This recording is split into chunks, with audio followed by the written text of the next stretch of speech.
কি গো বাবা, স্কুলের ভর্তির ফর্মটায় তুমি এখনো সই করোনি? সবাই স্কুলে ভর্তি হয়ে গেল, আমি আর কবে ভর্তি হব?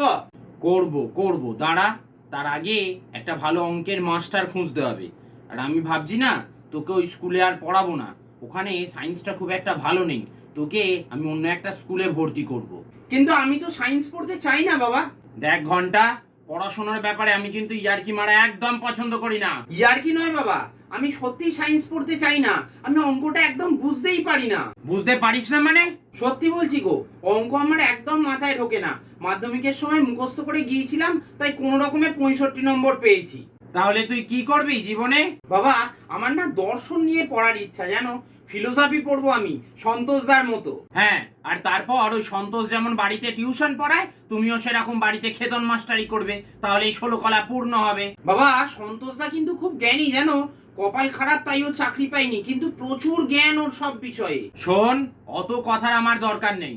তোকে আমি সায়েন্স নিয়েই ভর্তি করছি, এই আমার শেষ কথা। আরে বাবা, তোর যখন ফিলোসফি নিয়ে পড়ার ইচ্ছা, তুই পড়বি। তোকে আমি কয়েকটা বই কিনে দেবো ফিলোসফি, সেগুলো তুই অবসর সময়ে পড়বি। আর তাছাড়া অঙ্কটাও কিন্তু ফিলোসফির একটা পার্ট। এই তো পিথাগোরাসের উপপাদ্য করলি, তা পিথাগোরাস কে ছিলেন? একজন দার্শনিকই তো ছিলেন নাকি? আরে দাঁড়া না, তোকে আমি ঠিক সুব্রত স্যারের কাছে ভর্তি করে দেবো। অঙ্ক দেখবি একেবারে গুলে খাইয়ে দেবে। বাবা, তুমি বোঝার চেষ্টা করো, আমি ফিজিক্স কেমিস্ট্রি এগুলোও পারি না। তা তুমি কি পারো বাবা? দিনরাত খালি বসে বসে ফোন ঘাঁটতে।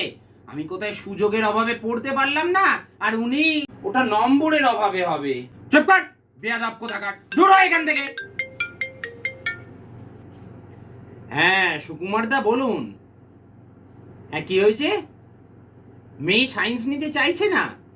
আরে তাতে কি হয়েছে, বাচ্চাদের ইচ্ছাটাকেও গুরুত্ব দেওয়া উচিত, বুঝলেন? আরে এই তো আমার ছেলেটাও দেখুন না, এখনকার বাচ্চারা না, ও তো কিছুতেই ফিলোসফি নিয়ে পড়তে চাইছে না। শেষে আবার ওকে বোঝালাম যে ফিলোসফিটাও অঙ্কেরই একটা পার্ট।